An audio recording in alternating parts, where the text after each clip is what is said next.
For the purposes of the video tonight, we're going to curtail the front and the back end of the presentations, and because these have been extensively covered in the 3 workshops we had to date.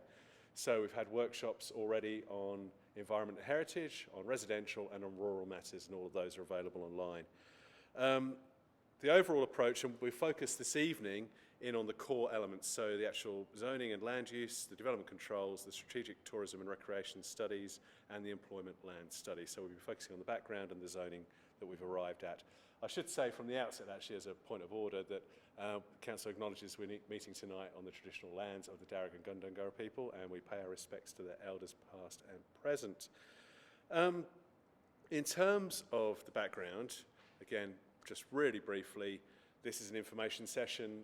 There are ample opportunities to engage council planners, and we'd encourage you to use those opportunities through to the 5th of March. There'll be a little bit more about that later. In terms of the context, hopefully you're aware that we have 3 existing LEPs. When LEP 2005 was finally adopted, the intent was that we'd have a single LEP across the whole of the local government area that accorded with those provisions. The standard instrument order changed that framing, and we're now, as of July 2012, working on a standard instrument LEP. And that's basically what's in front of you today. In terms of the approach and overview, we adopted 4 key principles. The first is that with the opportunity of having a single LEP for the whole local government area, we'd have the opportunity to have a consistent planning framework. We have 3 separate planning frameworks, 2 primarily, and one that largely fits over the business industrial areas. However, clearly tourism impacts upon LEP 91, the rural areas as well. We will be using the standard instrument LEP format where possible, and that's really our guiding principle. We're using best fit, so our tasking is to keep the current provisions of LEP 2005 principally going forward, and we'll introduce new policy only where it's appropriate. We have 7 key provisions which were matters of significance. None of them actually impact directly upon the business and industrial agenda, so I'll just skip through these now. They are covered elsewhere. This slide really just shows you what a standard instrument looks like. So the 7 parts, and this is consistent across the whole state. So any local environmental plan across the state, you'll see the same framework. In terms of general issues to note, in terms of a standard instrument, we end up with the same land use definitions across the state, so they are standardised. We have a single land use table, and we've chosen to adopt a land use matrix, and you'll see that in attachment 3 to the LEP. That's hopefully a point of clarification, particularly for business and employers, in seeing exactly what's permitted and what's prohibited. And we have equivalent zones for all current Blue Mountain zones from the standard instrument. We're quite comfortable with the zoning that we've landed on. The draft LEP 2013 is a mix of compulsory, optional and local clauses, and you'll see that in this slide. The black this is just a snapshot out of the LEP.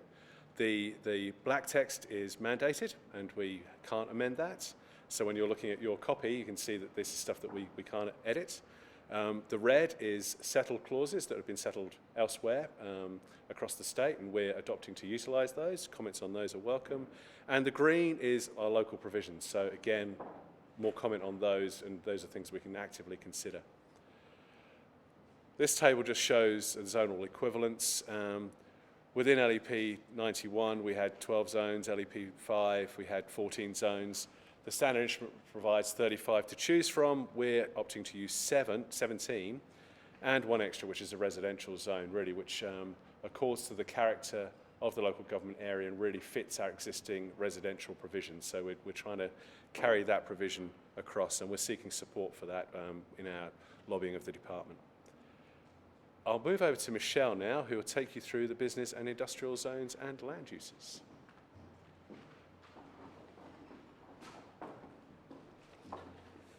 Okay, so moving on to our actual zones and the land uses that go with them in our business and industrial areas. As Annie said earlier, we've got an equivalence within the draft instrument, building on the standard instrument zones that are available. So this is just a snapshot out of fact sheet 12, which gives that equivalence. So you can see under our existing LEPs in terms of LEP 2005, our employment general is moving towards IN1, general industry, and employment enterprise in LEP 2005, which is equivalent to light industrial under LEP 1991, we're calling IN2, light industry. We have got a fact sheet 12, as I mentioned there, and this provides quite a bit of information about the approach, the template, and the overall aims of the zones. What I'll just quickly move on to here is land use definitions. Now, these are as defined in the dictionary at the end of the LEP. They're now uniform throughout New South Wales because we are coming off this standard instrument, and they're consistent with many of the state environmental planning policies that exist above our local environmental plan. And really, the positioning of a land use in the zoning table will determine whether it's permissible without consent, permitted with consent, or if it's prohibited. And I'll just put up a snapshot here. This is in our zone IN2 light industrial, which is equivalent to employment enterprise in 05 and light industry in LEP 1991. Now, to give an idea, as Andy already mentioned, what's black is mandated by the state, what's green we've put in ourselves, and what's red is uses that we've put in there. So you can see in this zone, things like in light industries is permitted with consent. So obviously there's a range of other uses in there that we've added in, and this is able to be looked at by people. A lot of this information is available in the fact sheet as well. In terms of our existing land use definitions, obviously we've got 3 principal LEPs, and sometimes the land uses in those aren't necessarily the same. They're often quite specific to the Blue Mountains, and for instance, definitions such as display gardens or permaculture you won't necessarily have found in any other LEPs across the state. And our definitions as they stood were unrelated, and they pretty much stood alone. If you looked at that, you knew that was the use, and if you went and you looked at the land use table, you'd know where it was. With the proposed draft instrument land use definitions, they're now statewide. They're coming out of that standard instrument. And there's an approach taken in this instrument to group terms together. And that obviously has implications for how you read the land use zones. This is a snapshot. You're not meant to drill down into it. This is attachment 3 to the planning proposal. And just a reminder that the PowerPoint presentation for this will be available for download as well. So you can certainly have a look at this later at your leisure. And this is pretty much just showing down the left-hand side, you can see uses such as agriculture, and then underneath you've got aquaculture, extensive agriculture, beekeeping and so forth. The very top term is a group term, which we'll explain a little bit more, and it's the group terms that are looked at pretty much alphabetically throughout this thing as well. And this land use matrix, which is very similar to the matrices within LEP 2005 and 91, will tell you whether it's with consent or development without consent or prohibited. To briefly touch on group terms, this is an illustration that pretty much shows your group term, which is in pink, is often or can be called a parent term. Underneath that can be subsets, a child term, and within those subsets you can actually find further land use definitions, further terms, grandchild. And that a group term includes all those subsets, and that a subset also includes all the ones that sit underneath. And an example here is air transport facility. Has got 2 uses that sit underneath it, airport and heliport. And we'll just briefly talk about how it sits within the land use table. But if you wanted to approve both of those, you would just put air transport facility.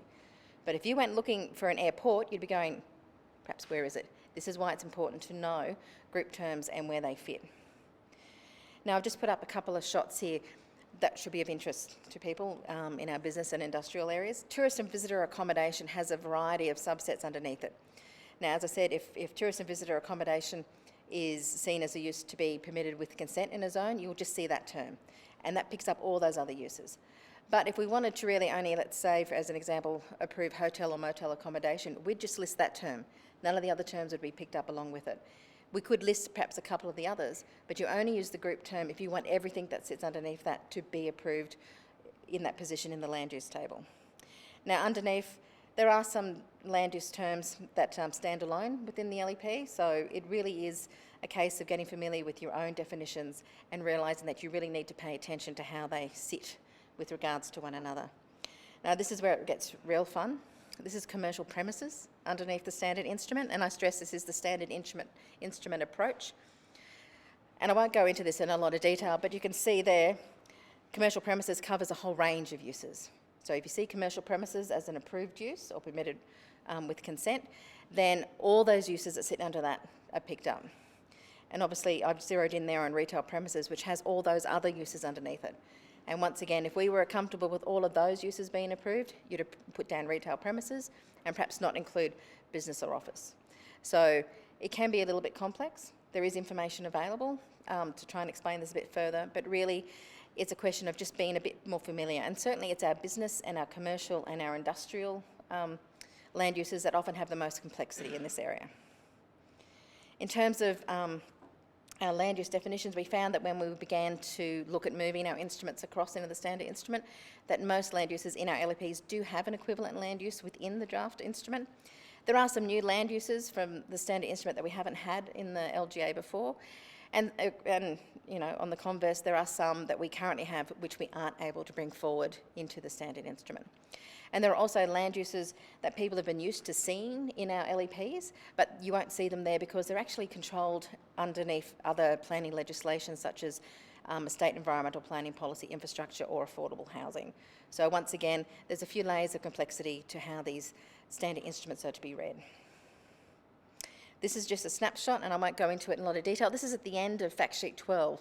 So there we do a comparison between what can currently occur, permitted without consent, permitted with consent and prohibited in our existing LEP 2005 or 91 zones, and then we've said what that equivalent zone in the new draft will permit. Now bear in mind we've identified, or you can see there, permitted without consent, permitted with consent, prohibited. We've noted where they're a mandatory term in the new draft instrument, and also we've taken the opportunity to where we can identify new uses. But just bear in mind that that group terminology can become into play here, and you might immediately go and say my use here no longer appears there. You need to see where it sits within the group term. It might still be there, it's just not mentioned specifically. Now I think I might hand over to Kim to talk about development controls.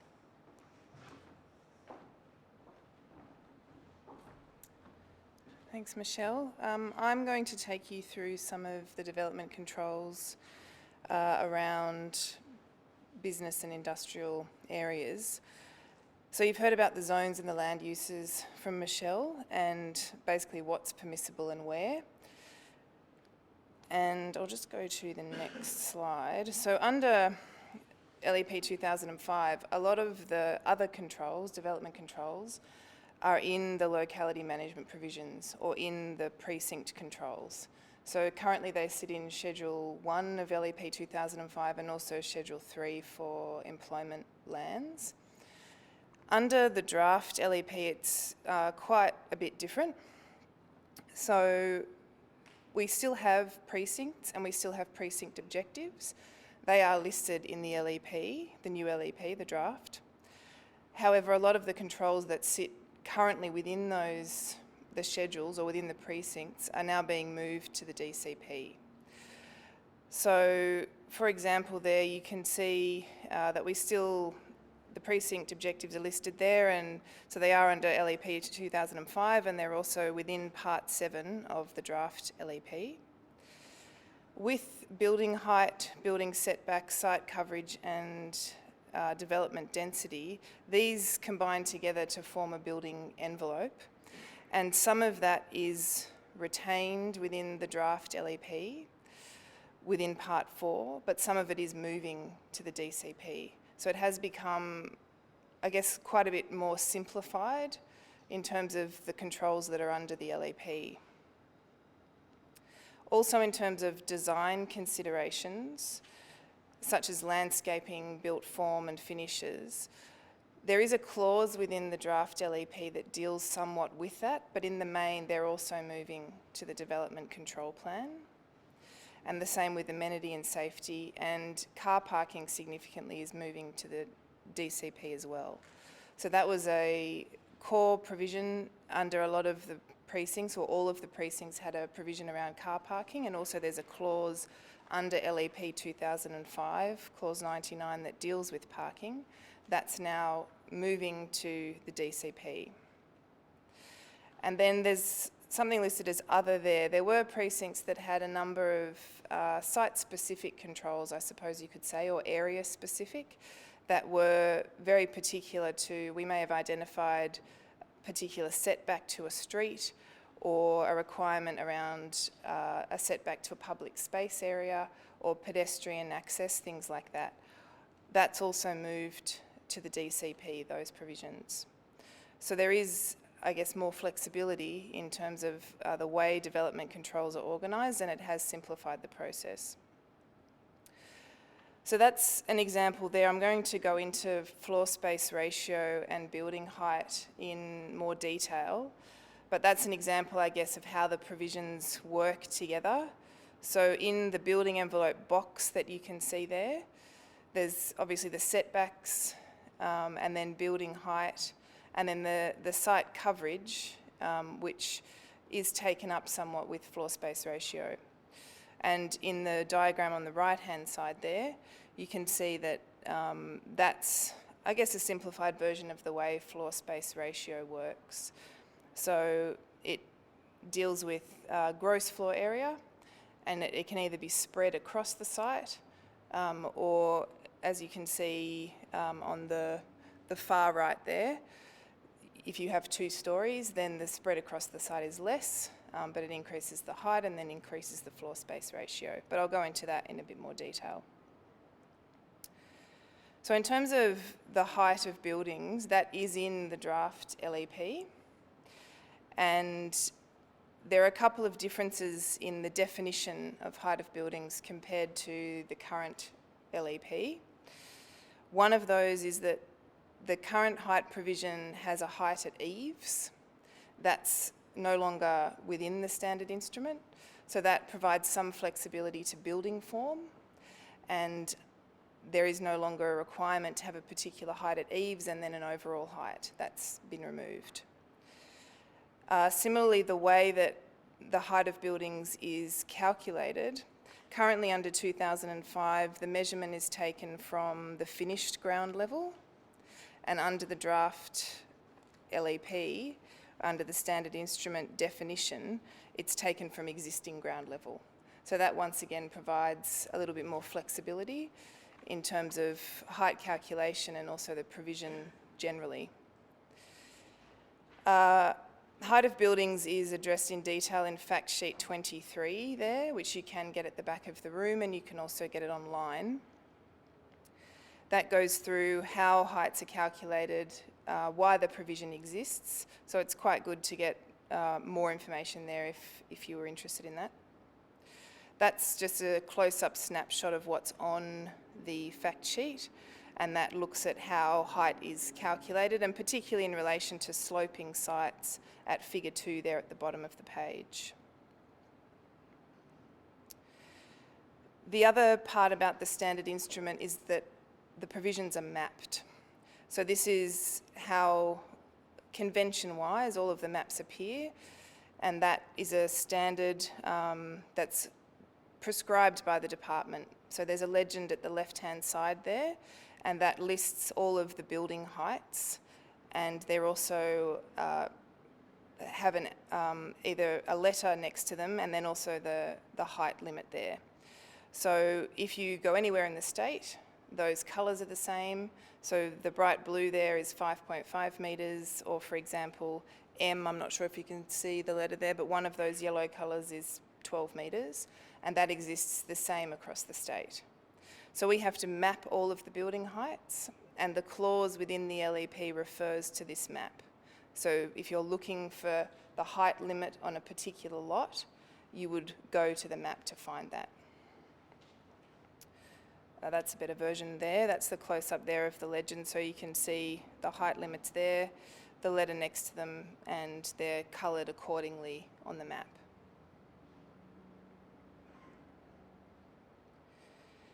So in terms of floor space ratio, similarly you can get more information from fact sheet 24, and that in the same way describes why floor space ratio is used and how it's calculated. And some precincts under 2005 do have a floor space ratio already, but a number of the areas have other provisions such as setbacks or site coverage to address this density component. And that's one thing that has been simplified under the draft LEP, is that all of them will have a floor space ratio now.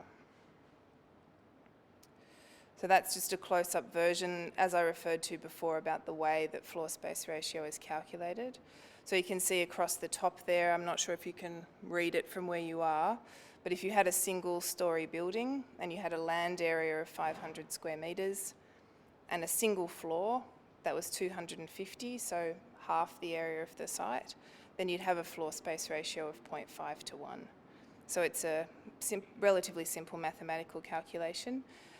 And it's important to note, which the fact sheet deals with as well, that it may not be, and often isn't possible to achieve the maximum floor space ratio because we need to account for things like landscaping and pervious area and things like that. So similarly, floor space ratio is also mapped now, and that is, I'll give you the close-up version. So in a similar way, there's the floor space ratio, the numeric value on one side, and then a letter attributed to a particular colour, and that's represented on the mapping there. So I suppose those two provisions are the core development controls, or the core density provisions that are within the LEP, and most of the others are moving to the DCP. And now we're on to Strategic Tourism and the Recreation Study from Martin Beveridge. Thanks, Kim, and hello, everybody.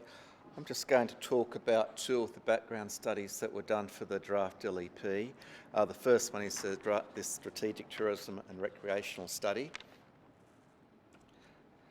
Just firstly, though, I'll just tell you a bit about how we've approached the background studies, bearing in mind that what we've been doing with this whole exercise is a translation of existing planning controls.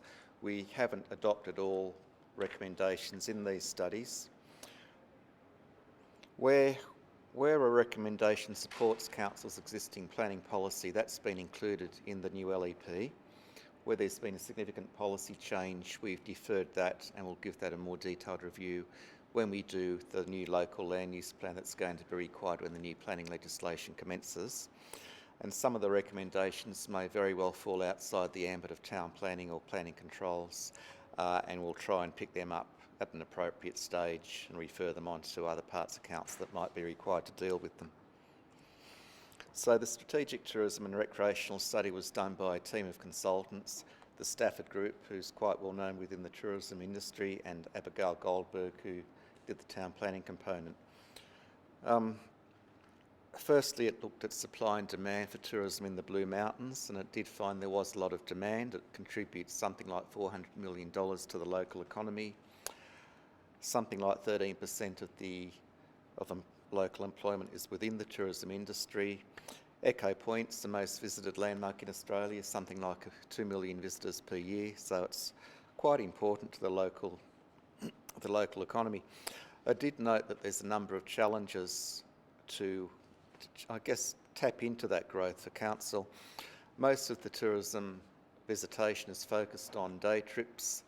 It's found that there's not a lot of attractions to encourage people to stay more than just overnight. And the challenge is to convert those day trippers to overnight stays. And it found that one way that we could do that is to try to tap into new and emerging markets. For example, it mentioned there's a burgeoning agri-tourism industry in the Megalong Valley. What else? It spoke about an overnight trekking market. There might be some opportunities there that council can tap into. And as well as that, at the other end of the scale, I guess, the need for some international brand type hotels might also help. It also identified some sites that might have tourism potential, and it picked out sites like the Lawson Golf Course or the Queen Victoria Hospital at Wentworth Falls. And just on a raw tourism potential, it did find that those sites, as well as a number of others, did have a lot of potential. It didn't go into any detail in looking at what other constraints might affect those sites and which would need to be addressed. But just as a broad scoping of potential sites, it was, some very good findings there. I guess the key opportunities for council are to address some of those challenges, and there's a number of ways that we could do that, but bearing in mind that this is just a translation exercise that we're doing with this LEP, we couldn't pick them all up. What we have done in the LEP though, there's a whole list of land use terms that do relate to short-term accommodation, and there's 3 of those that are new. There's the third one, farm stay accommodation, there's eco-tourist facilities and holiday letting, which have been introduced into the LEP for the first time. And in a fairly small way, that would provide a diversification of types of accommodation that could be used by visitors to the area. To supplement those terms, some specific clauses provide further information about, I guess, the controls associated with those uses. For example, bed and breakfast specifies how many rooms can be included in the facility. Rural and nature-based tourism development, that's the new clause, and that encompasses a range of types of accommodation that can now be developed in some environmental zones and the rural zones, and just specifies what the development controls are around those uses. So that's mainly what we've done in the LEP to pick up the findings of that study. I would refer you to attachment 14, which summarises all the recommendations of that study, and it just says how, for each of those recommendations, Council has or intends to address them in the future. So coming on to the employment land study now. That was also done by the same consultants, Goldberg and the Stafford Group. The idea was to try to take a detailed look at the employment lands in the Blue Mountains and to see what could be done through the planning system to stimulate a bit more local employment. And I guess there's a bit of context to that. There's something like 34,000 people who live in the Blue Mountains who have jobs, but something like 18,000 of them travel out of the area to work, and that's a leakage of about 60%, and that represents lost economic opportunities for the Blue Mountains, as well as some inconvenience to those people. So we think anything that we can do to stimulate employment in the existing areas would be very beneficial to people. So the studies, it's looked at mainly the industrial areas. It hasn't focused on the economic zones in the town centres, just the employment general zones and the employment enterprise zones in LEP 2005 and the light industrial zone in LEP 1991. And it looks in quite a lot of detail at 11 employment precincts going up and down the Blue Mountains. Just to give you an example of how the study addresses and looks at the different precincts, we'll just focus in on this one, the Atunga Road Blaxland precinct. It talks firstly about the overlying planning controls, the objectives of the zones. It looks at the zones, and it also looks at, I guess, the physical amenities, some of the physical constraints to each of the sites, parking provision.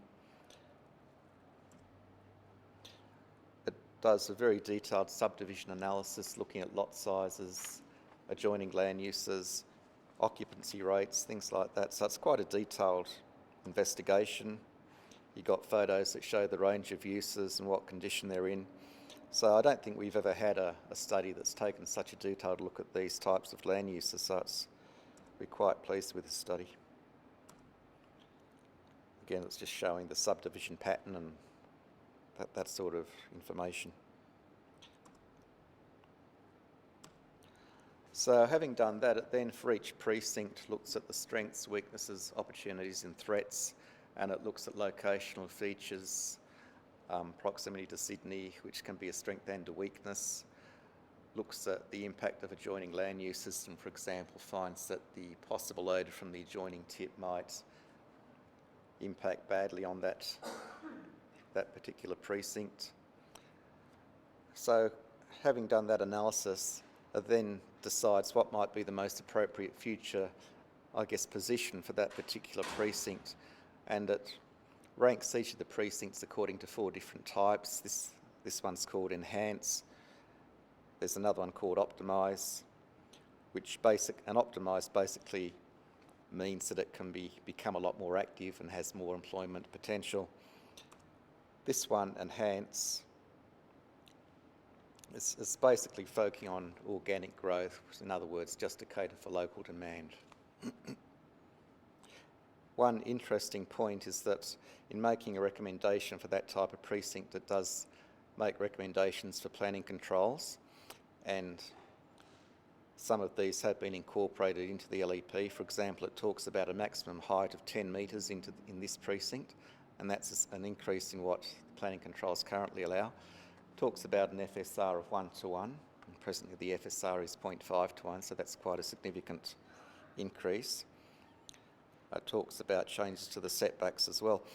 And the key aspect of what they're trying to recommend for the planning controls is for the LEP to provide greater flexibility in the planning controls, in the hope that that would stimulate a greater range of uses. Again, bearing in mind that we're basically doing a translation exercise, we haven't been able to adopt all the recommendations in full, but we think we've picked up the spirit of them and introduced them in a way that complements our best fit approach. So again, the recommendations that support our existing policy we have tried to pick up, including changes to the floor space ratio, the building heights, and some other planning controls. Where there's a significant policy change, we will review that when we come to do the local land use plan, which we'll do when the new legislation comes in, and other recommendations falling outside the planning system, we will follow up in other ways. That's about all. That's all I have to say. So I'll just hand over to Andy. Oh, sorry, you have a question? Yeah. In relation to environmental constraints on land that's zoned industrial under the draft LEP, what was the approach to that? I've noticed just from having a quick glance already at North Katoomba that there's some area that's actually really highly constrained, but it's still all zoned industrial, and I would have thought that the vast majority of it would have had the potential to be developed. And I wondered why it was zoned industrial rather than have split zoning. The zoning under the draft LEP reflects the current zoning, so the constraints would have to be considered in the DA process. We haven't gone through and looked at rezoning industrial areas to another use, or in fact generally speaking, any other sites, because we're trying to maintain our existing planning policy.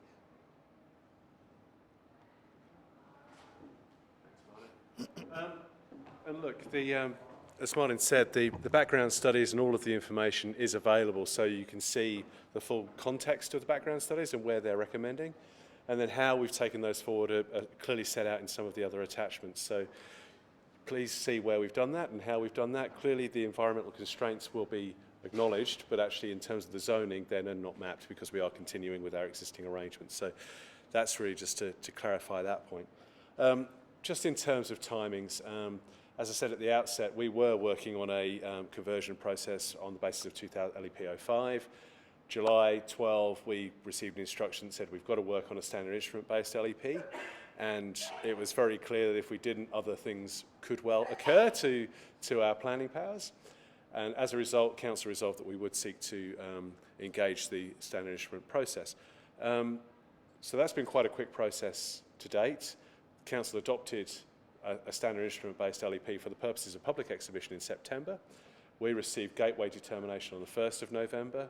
We received final clarification on our exhibition process the week before we went out on exhibition.